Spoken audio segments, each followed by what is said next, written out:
Good morning to the upper school community, students, faculty, and welcome to families, guests, friends, grandparents. It's wonderful to have you here for this morning's Cum Laude Society induction at the Benjamin School. Before we get too far into the ceremony, I wanted to note that the awarding of a Cum Laude Society chapter to Benjamin was one of the accomplishments of which Mr. Goldberg was most proud. Prior to becoming a head of school, he enjoyed a long career as a world languages teacher and scholar, so for Benjamin to earn such recognition from the Cum Laude Society meant a great deal to him. Thus, I know that I speak for him and for the faculty and administration today when I say how pleased we are to be celebrating our chapter's 7th annual induction ceremony. A brief history on cum laude, which for those of you taking Latin here, that's right, we don't have Latin, means with distinction, So founded in 1906, the Cum Laude Society is dedicated to honoring scholastic achievement in secondary schools. The founders of the society modeled cum laude after the Phi Beta Kappa Society, and in the years since its founding, the society has grown to 382 chapters, approximately 95% of which reside in independent schools. It is a singular honor to be chosen by the society as a school deserving of the highest academic designation bestowed upon just under 400 of the strongest independent schools in the country and around the world. In turn, it becomes our responsibility to identify Benjamin's top scholars in the graduating class and to fulfill the society's mission statement. And that statement seeks to honor the world's high school scholastic leaders, and in doing so, the Cum Laude Society recognizes achievement in secondary schools for the purpose of promoting excellence, justice, and honor. As we all know, scholastic excellence is at the heart of the Benjamin School mission. An induction into the Cum Laude Society is the highest academic honor bestowed upon a Benjamin School student. Aristotle once wrote that we are what we repeatedly do. Excellence, then, is not an act, but a habit. Today, we celebrate those young people among us who have dedicated themselves to the habit of academic excellence. They all share a passion for discovery and investigation and a hunger for knowledge. Each has demonstrated consistently the habits of persistence and self-discipline that mark true scholarship. We congratulate those of you who will be inducted today. Your accomplishments are significant, your recognition is well-deserved, and your pursuit of academic excellence in our school community is without equal. At the same time, we should recognize what Dr. Perugia beautifully pointed out to the senior class in an email that he wrote to that group on Tuesday. In fact, Dr. Perugia stated his point so well that I hope you won't mind if I quote him this morning. With respect to today's ceremony, he wrote, "While it is wonderful to recognize the academic accomplishments of this year's inductees, I hope you all know that success, even in a classroom, doesn't happen in a vacuum. Those of us sitting in the audience on Thursday morning have been important supports, motivators, and peers to those sitting on stage, whether through your work on group projects, contributions to class discussions, comments on peer revisions, sharing of notes, or even reminding each other of when something is due. So much of the success of each one of you is because of the hard work and compassion of every other one of you." Thank you, Dr. Perugia. Well stated. I'll give you that.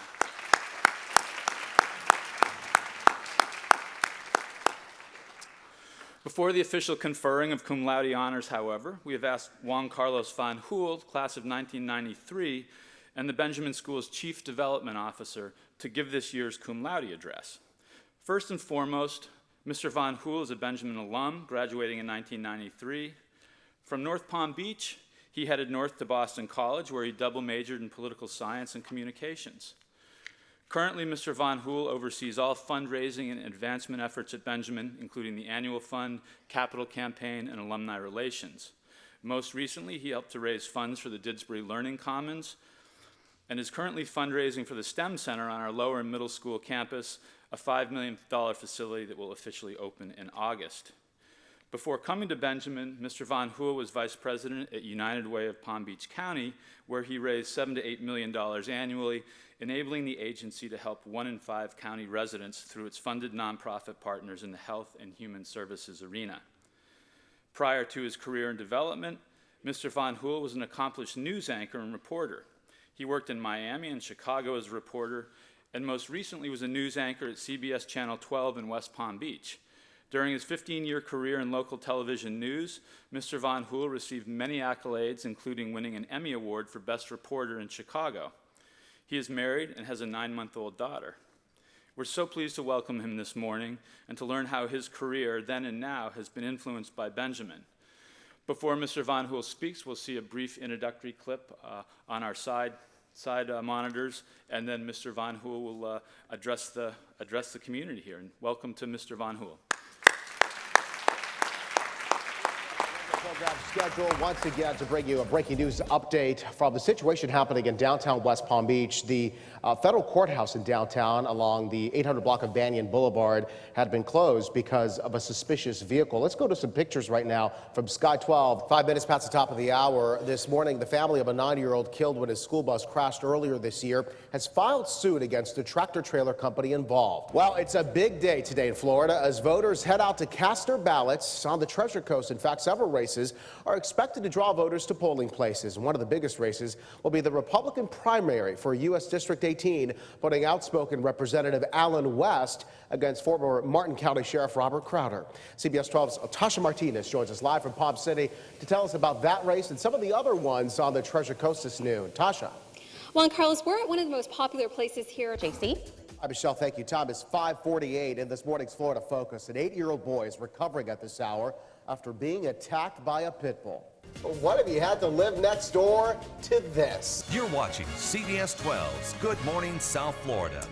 Yeah, imagine having to try to go to sleep with that right next door to you.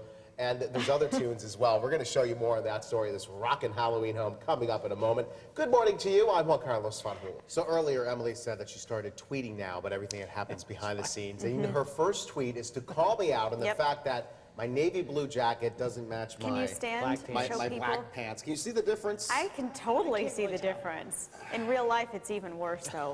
Ooh. You know what? The lights were out in the closet this morning, all right? These fishermen are certainly feeling the effects of the market, which can change dramatically. Last week, to bring in Spanish mackerel, well, they would probably get about 80 cents for one fish.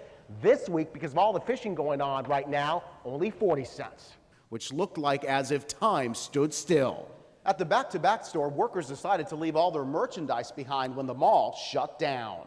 We expected all the plants in the mall to be dead, but take a look at these long vines. Somehow they found some moisture inside. So why should you care about all the junk that ends up at the wastewater treatment plant? Because all the stuff that you let down the drain or what you throw down the toilet will in the long run end up costing you more.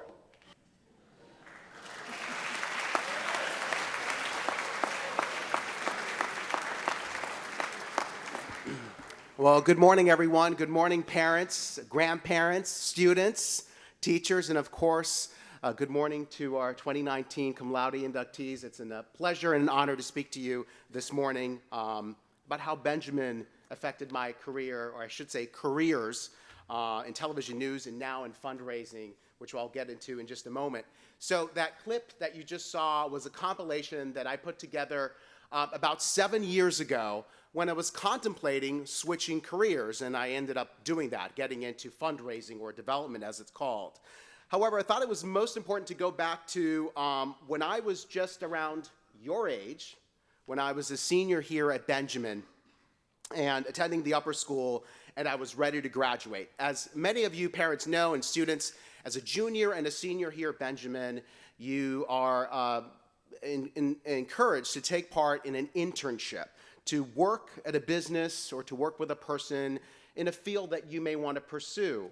As you know, many of us in the class will want to work with a banker or a lawyer, something in engineering. But I decided to actually work in television and do my internship in television. So I landed an internship at WPBF, ABC, Channel 25, right here in Palm Beach Gardens. And what a fateful decision that would be. I remember being told that we usually don't grant internships to high school seniors, but because you're from Benjamin, we will take you in. Usually we reserve those spots for college students because they believed in the caliber of Benjamin students. So I had a lot to prove and a lot to learn. The first day I started interning at ABC Channel 25, they were deciding what the news stories of the day were going to be, what was going to appear on the news that evening. And I was asked to go along with a photographer, because they were down reporters, and they said, Juan Carlos, we need you to ask questions of the local superintendent of schools. And I was freaking out. I was 17 years old, and they told me that I was going to go with a photographer to conduct an interview. Thankfully, they wrote out the questions for me. Needless to say, this sense of immediacy is what got me hooked into television news. The medium is about immediacy, and especially now with social media platforms. You never know what you're going to cover any given day. And that, to me, as a teenager, was exciting, and then later on as a career, which I ended up choosing. I never knew what I was going to end up doing, and throughout my career, I did many things. You just saw a brief compilation there, but I got to fly in an F-16 fighter jet. I was covering multiple shootings throughout my career, so I saw the worst in society. A lot of stuff that I'd rather not care to remember, but other days I would cover a feature. I got to cover the largest cruise ship in the world and go travel with that. So that was interesting, always fascinating, always changing. So I graduated Benjamin and went on to Boston College, where I double majored in political science and communications. And during my 4 years in undergrad there, I also interned at a TV station in Boston. And I kept interning here. In the summers, I would come back at ABC Channel 25. And because I had that connection and I had built those relationships, I was able to put together a tape very similar to the one that you saw there, although it was much greener. I was just starting off. I was a brand new reporter looking for a job out of college. Well, sure enough, I landed my first job as soon as I graduated at Boston College. It was in the Quad Cities area. Does anyone know where the Quad Cities are? Our cum laude inductees, Quad Cities? Anyone in the audience? Anyways, it's the border between Illinois and Iowa. It's called the Quad Cities. There are 2 cities in Iowa, 2 cities in Illinois, and that's why they call it that way. It's your first starter market as a television news reporter. Typically, when you start your first job in television, you will work there for a year or 2 and then hone your skills and work to move to a larger market. But because I had interned here in West Palm Beach and I had built those relationships through my internship, I was able to land a job back here in West Palm Beach as a reporter in a much larger market within 6 months. I was the youngest television news reporter in this marketplace at the time at only 22 years of age. I did not know much, but I learned quickly, and that's how you do it in television. So I ended up working here for 3 years at ABC Channel 25, then moved to a larger market. I worked in Miami at the Fox station in Miami, a very dynamic city, ever-changing. And after a few years in Miami, I landed a job in Chicago. Before that, I had an opportunity to interview at NBC Network News for a correspondent job. That was extremely exciting. I ended up not getting that job, but I landed what I consider to be second best then. That is working in a top 3 market. So New York, LA, and Chicago are the top 3 television markets. And so I was offered that job in Chicago, where I was in a station with a city that had nearly 10 million people in the greater Chicago area. And that was amazing. And the station was seen across the country via cable. So I worked at WGN Television, Channel 9. As I got more years under my belt, I started doing investigative reporting and then substitute anchoring. So I was growing in responsibilities. I actually had a series on the nightly news called Fugitive Hunters, where each night I profiled criminals who were on the run. So many of these were murderers, drug traffickers, very dangerous people. We were actually able to capture, because of these profiles, several of them, more than 24 of them over the years that I did this profile. Hardline criminals that we were able to get back into jail. I actually traveled down from Chicago to Cancun, Mexico from Chicago, where I tracked down a former politician who had been accused of embezzlement. And he granted me the interview because he hoped that he would get a lesser sentence once he was extradited, which he didn't. But that was an exclusive, and along that and other stories, I was able to win a pretty special award. So this is it right here. Does anyone know what this is?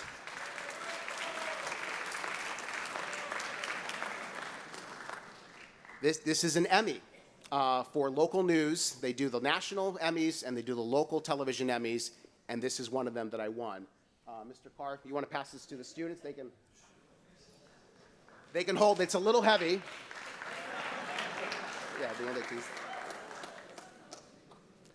Be careful with it, please. I don't know if I can get a copy of it.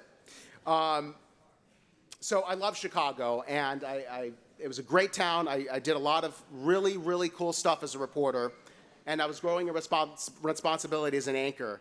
I wanted to come home to West Palm Beach, and after many years as a reporter in Chicago, I ended up landing a job as an anchor, which is growing in responsibility, here in West Palm Beach at CBS Channel 12.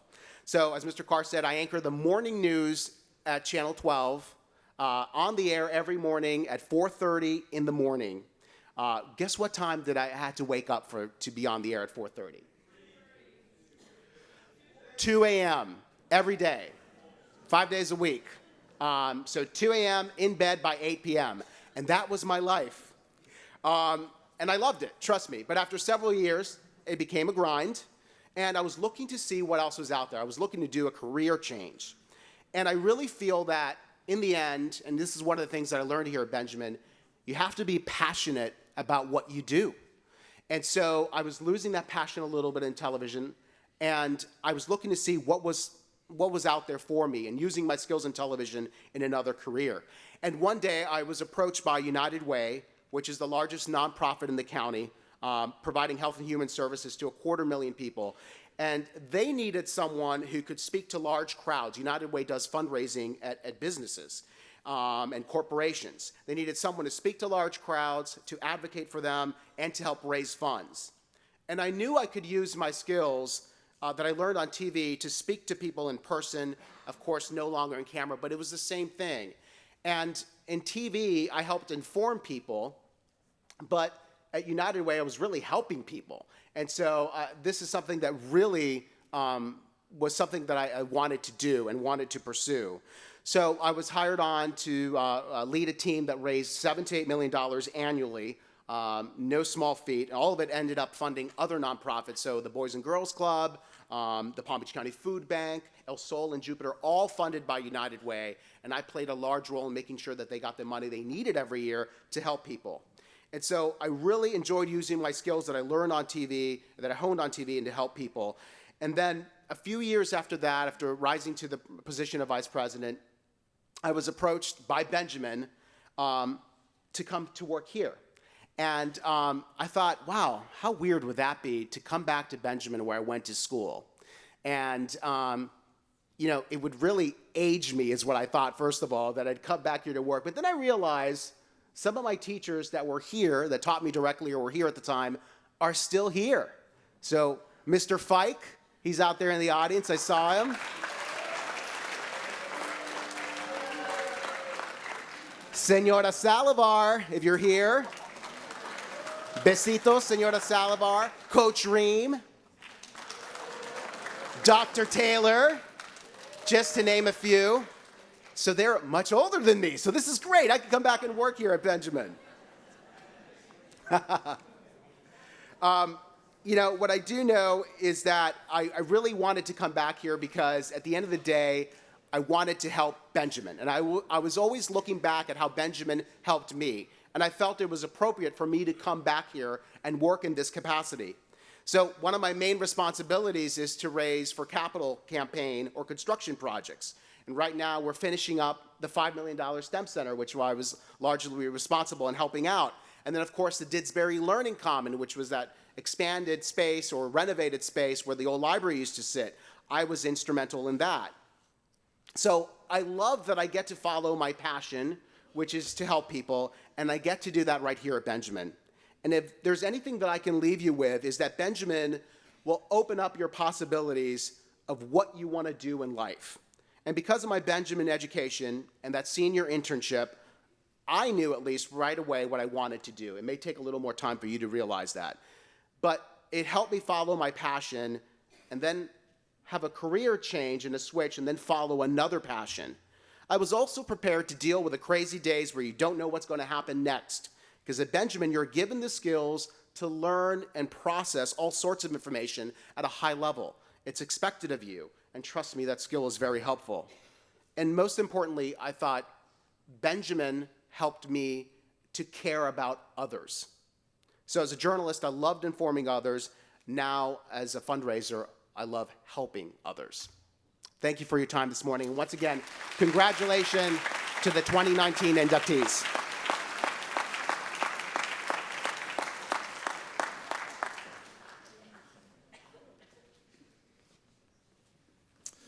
Thank you so much, Mr. Von Hool, and really underscoring what a perfectly appropriate choice it was to have you speak, just as an embodiment of the internship, and as a colleague, it's as I think about what Benjamin is doing for you, for all of you, to sit in a meeting and when we're looking at problem solving something, it's interesting to. I'm always very aware of the fact that Mr. Von Hool did go here and sort of watch him work through and understand that probably the foundation of a lot of his skills were set here, and I think that's always such a nice thing to recognize. And I also can certainly relate to his statement that in media, every day being something you have no idea what will happen is pretty similar to working in a school, which is a great thing. Love that piece. So thank you very much for being here. So let's move on to inducting our 21 Cum Laude Society members for the 2018-19 school year. As we go through this process, I will invite parents to stage as your child is called to the center of the stage to confer that honor. And at this point, too, I would like to ask Mr. Didsbury, our assistant head for academics at school, to join me to assist with the introductions. As Mr. Didsbury reads the inductees' names, I will hand each inductee a folder that contains a history of the Cum Laude Society and information on the responsibilities that come with membership in this society and chapter. Students will also receive, as I noted, the traditional Cum Laude ribbon and pin to be worn at commencement. So let's proceed. Mr. Didsbury, thanks for being here. Perfect. Awesome.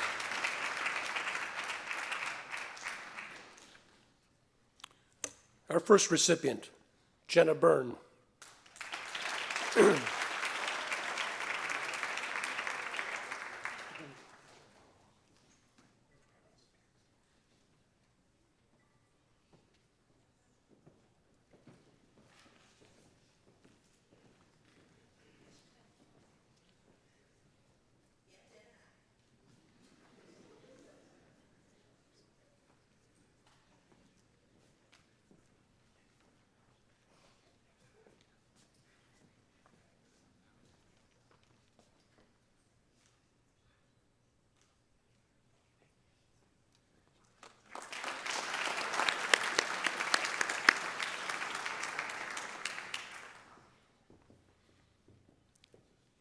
Anthony Cameron.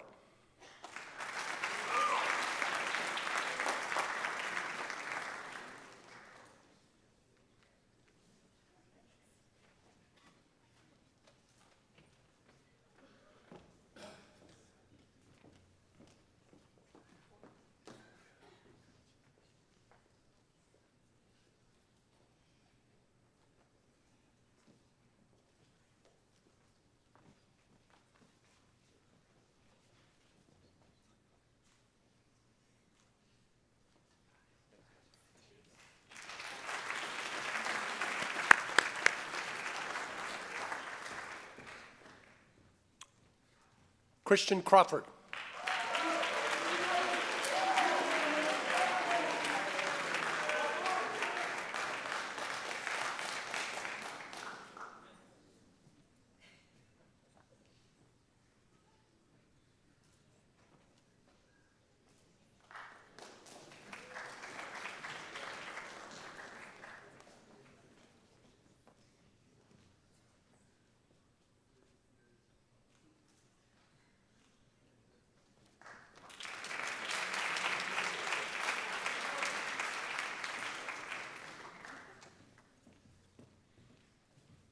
Andrew DeFerrari.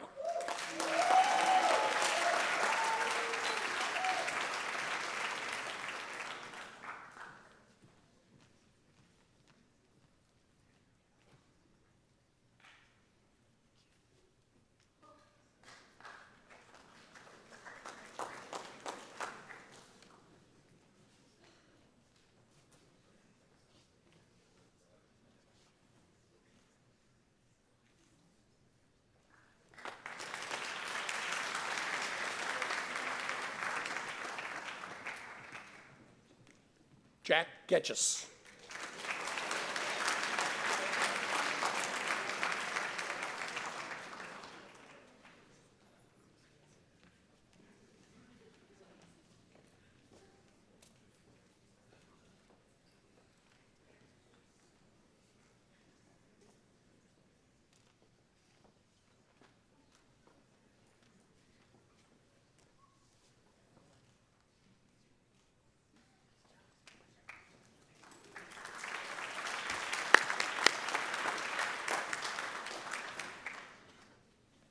Joshua Green.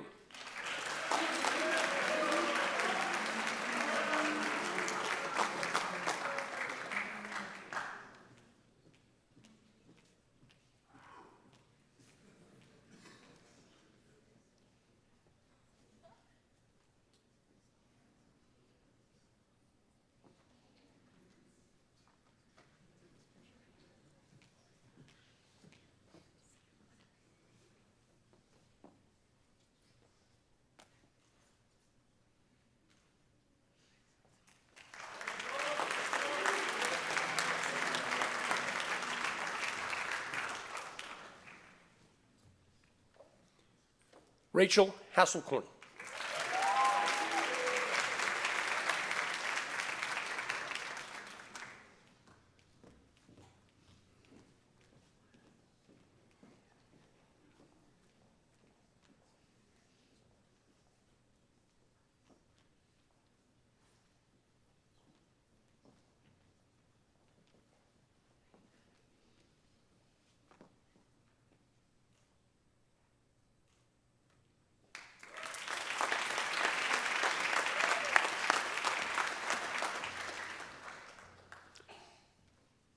Anthony Kearns.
Skylar Kretz.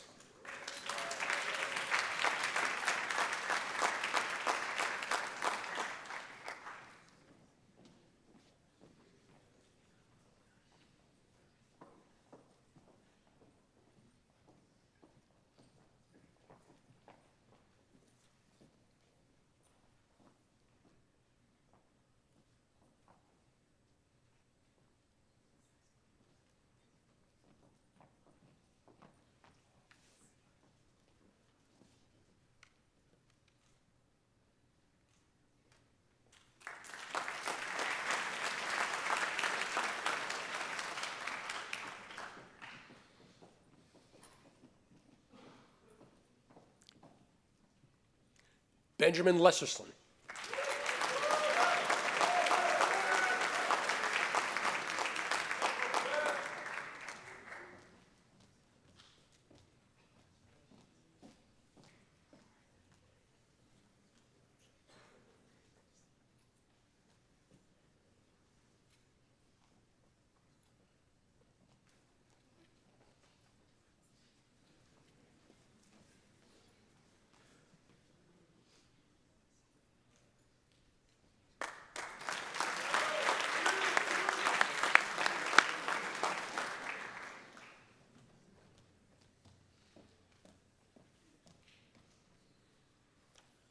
Noel Matisse.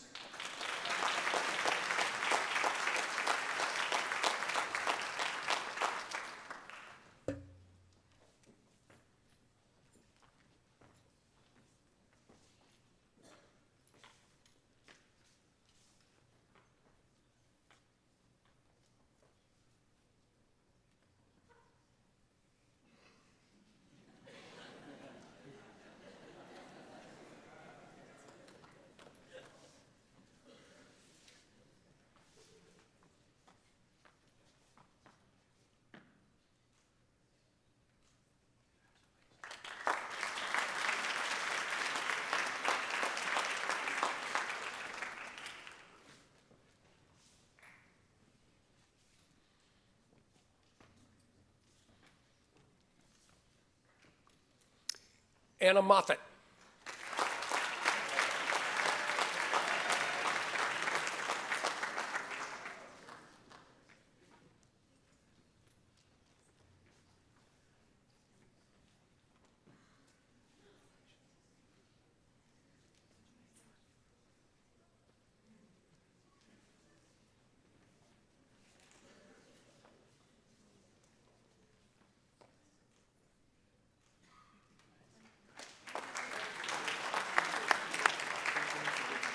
You're welcome.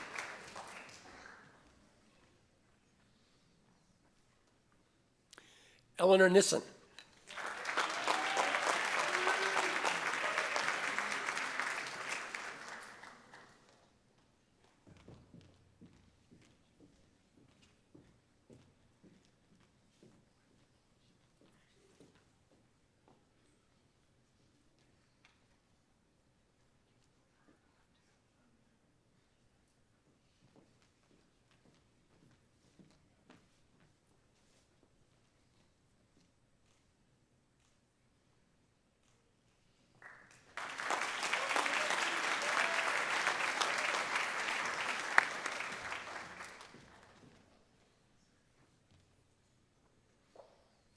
Julia Palumbo.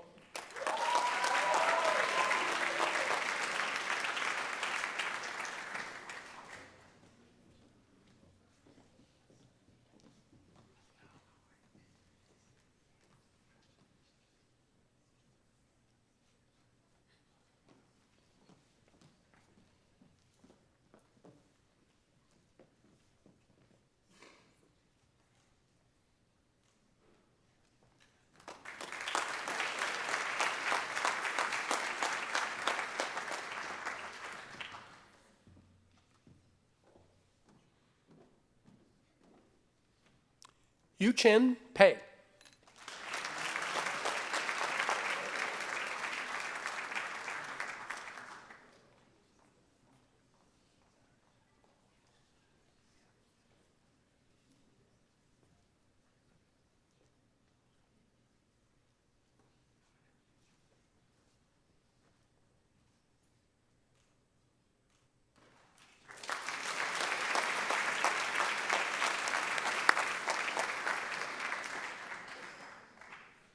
Cameron Perosi.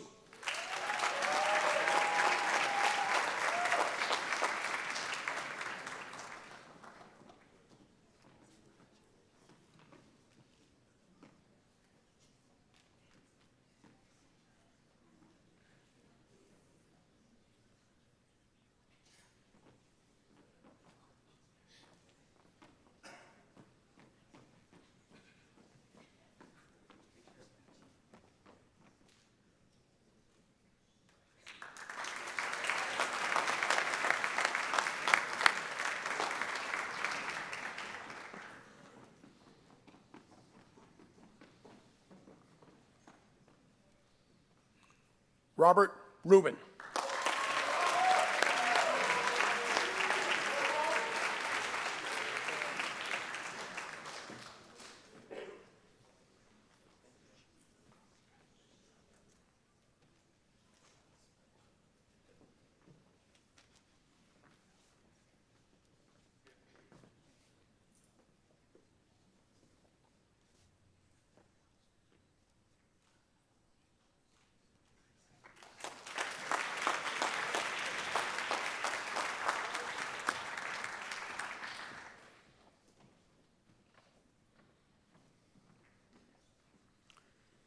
Sophie Smith.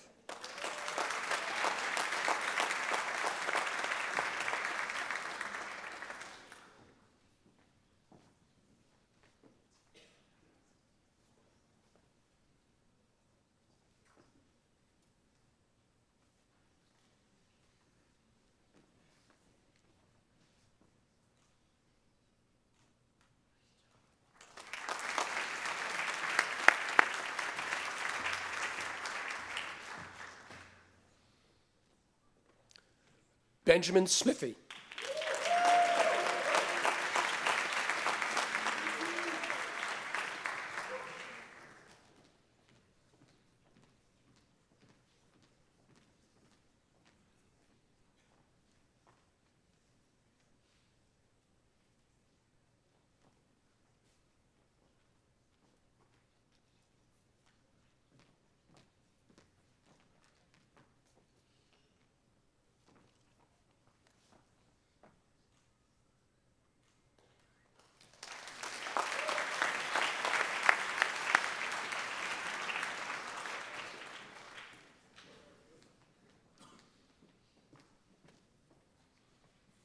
Samantha Sweeney.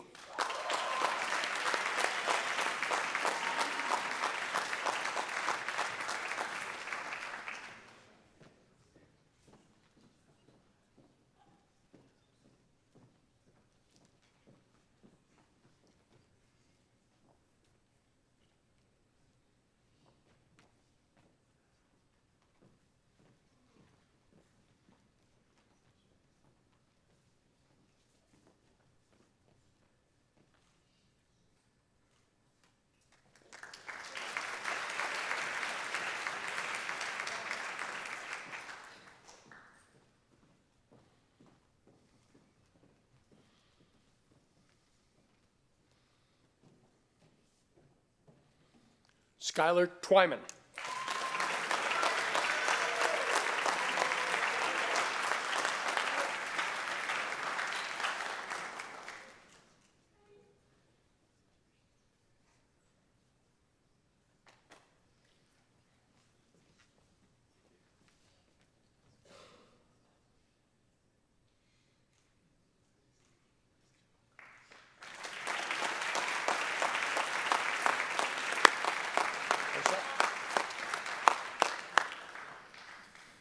Thank you, Mr. Didsbury, and congratulations to all of our 1819 cum laude inductees. Well done.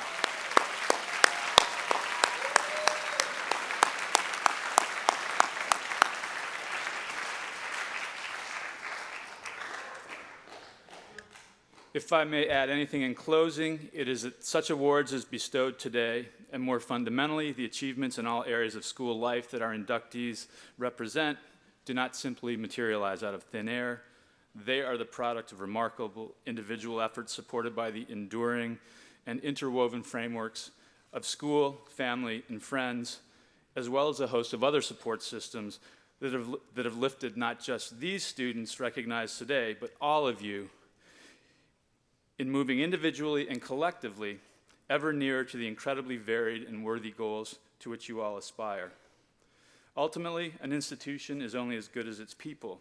And to that then, I say once again to all of you, well done. And thank you all for continuing to work, to strive, and to give of yourselves to help the Benjamin School grow and prosper. Inductees, families, and any faculty available to meet afterwards in the Benjamin Hall lobby, please feel free to join us in the hall at that time.